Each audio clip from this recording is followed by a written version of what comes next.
over 2 years removed from some of the highest sports card prices we have ever seen. Sure about that? I'm going to talk about 4 sports cards that have continued to move downward. Stick around.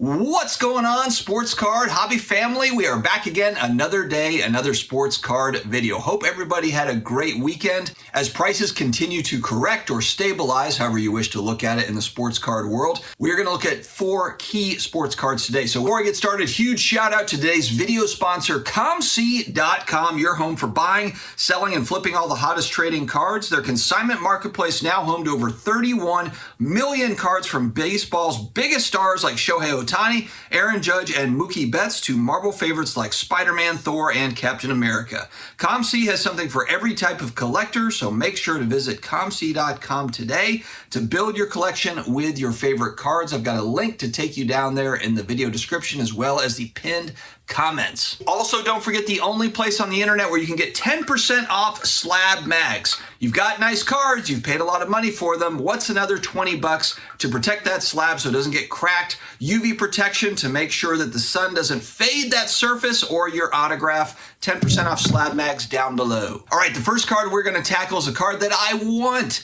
It is a 1989 score Barry Sanders in a PSA 10 rookie card. Iconic set for me, really iconic football set though. When you look at all the huge names that came out of that set, Barry Sanders, Thurman Thomas, Deion Sanders, Derek Thomas, just so many crucial guys. Michael Irvin, Troy Aikman that came out of that set. Hall of Famers all over the place. Really cool design. The Barry Sanders card, very important card in that set. I've got PSA 9s, but I don't have a PSA 10. The population currently 2,277 for the PSA 10. 2 years ago, this card sat at $1,400, $1,500 approximately. The all-time high on it, $3,700. It now sits at a sale recently at $1,285, kind of in that $1,200 to $1,300 range. This one actually hasn't done too badly. If we're looking back 2 years, minus 9%. First thing I do is I say, would you look at this? You know what I mean? Yes. If we look back 5 years, $190, $200 going back to 2018. And that's really my hang up on buying one of these. And I've always said if it gets below $1,000, I'm looking at it a lot harder. But man, when I look at that 5-year look back and it's $200, it's like, am I in a huge rush, especially with them being 2,200? There's 2,200 of those currently. I'm just not in a big rush. I'll wait for that price point, hopefully, to get to a point where it's closer to that 5-year mark. I don't think it's going to get back down to $200. I know a lot of people would say like, hey, you know, price discovery, it's not going to be $200 ever again. That's fair enough. But what if it's $500? What if it's $600? You know, so I want to kind of wait it out and see what happens with that card. But it's an all-time card. And this is one that's actually hung on pretty well, coming down off of the highs that Barry Sanders in a PSA 10, 9% from 2 years ago. When you look at some of the other ones, 9% down looks pretty good. Next up, another key card in the basketball world, though, we'll switch over to basketball. 1972 Topps Julius Erving rookie card in a PSA 6, and a 6 for PSA population currently at 1,094. 2 years ago, $1,050, about $1,000, $1,100. Now about $600, $637 sale recently. That is a negative 39%.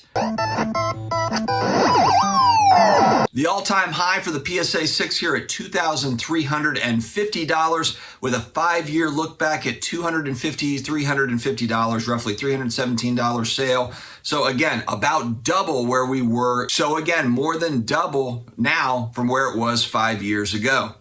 Next up, big baseball card here for all you Yankees fans, baseball card collectors in general, but 1993 Derek Jeter SP rookie card in a PSA 8. I picked the 8 because just so many more of them. The population is over 9,000 for an 8. Once you get into the 9s and the 10s, far lower, higher price cards. So the PSA 8, if we go back 2 years ago, a little over $1,000 card, now sitting at $375. 5-year look back, $270. But you also have to consider too, if we're looking at that 5-year look back, you might be thinking like 270, 375, that's not really a huge difference, but also the population that much more. If you think about how many more of these have been graded and gotten an 8 over the last 5 years. In other words, when that card was $270, there was far less supply in a PSA 8, I'm assuming here, I'm pretty sure that to be the case, than there is now. Over 9,000 of these. So always got to take the supply part into account when talking about the whole supply-demand thing. But still, that Derek Jeter card, that very popular rookie card for his, down almost 70% from 2 years ago. All right, last up, we'll talk about the GOAT of football, the 2000 Bowman Chrome Tom Brady in a PSA 8, population 814. 2 years ago, $2,700 for this card. The high at $4,800 if we go back to 2021 highs. Now sitting about $1,400, $1,500, negative 44%.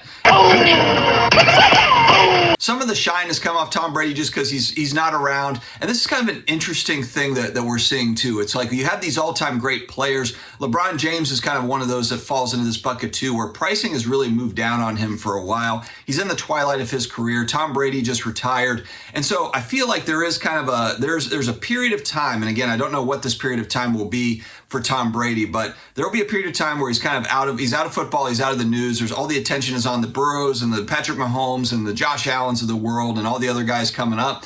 And Tom Brady kind of forgotten about. I think it'll be, take some time for there to be a realization that, wow, Tom Brady was actually really, really good at football. It might take 5 years, it might take 10 years, but I think it'll swing back around where there will be a renewed interest in Tom Brady for what he accomplished. And again, maybe leading up to his Hall of Fame induction, where people are like, oh, wow, man, this guy actually was the real deal. So it's interesting for his card market because I think for me, I collect Tom Brady. I would love to see his prices sink. I would love to see them really stink it up and go down. I don't see it going like way down, but you can see here that these prices, even for the football GOAT, still not immune from price decreases. So 2 years ago, 2,700, high of 4,800, down 44%, about 1,500 currently for this card. The 5-year look back though, again, $366. And again, I know what people will say is, hey man, price discovery, people are back in now. It'll never be 366 again. But we're talking about a huge delta between the 5-year mark, that 366, and the $1,500 it sits at now. So am I in a huge rush to go get a Bowman Chrome Brady rookie card? I'm not. I do want one at some point, but I'm not in a huge rush for it. There's enough of them out there to where it's like, okay, I will just kind of sit and wait and see what happens. And we'll go from there. All right, guys, let me know your thoughts in the comments. I do get feedback of like, man, so much negativity with these prices falling videos. The idea of it, though, is to show kind of a full picture of data with the 5-year look back to see that a lot of cards are still up quite a bit. And also it's for people to see like, hey, for maybe some of these cards they've been sitting on that have been sky high prices, are they coming down to a point where you might feel like it's time to get in? Each person has to decide that individually. I'm already doing the research for myself, and so why not make videos about it? All right, guys, stay healthy, stay awesome, and I will talk to you again later.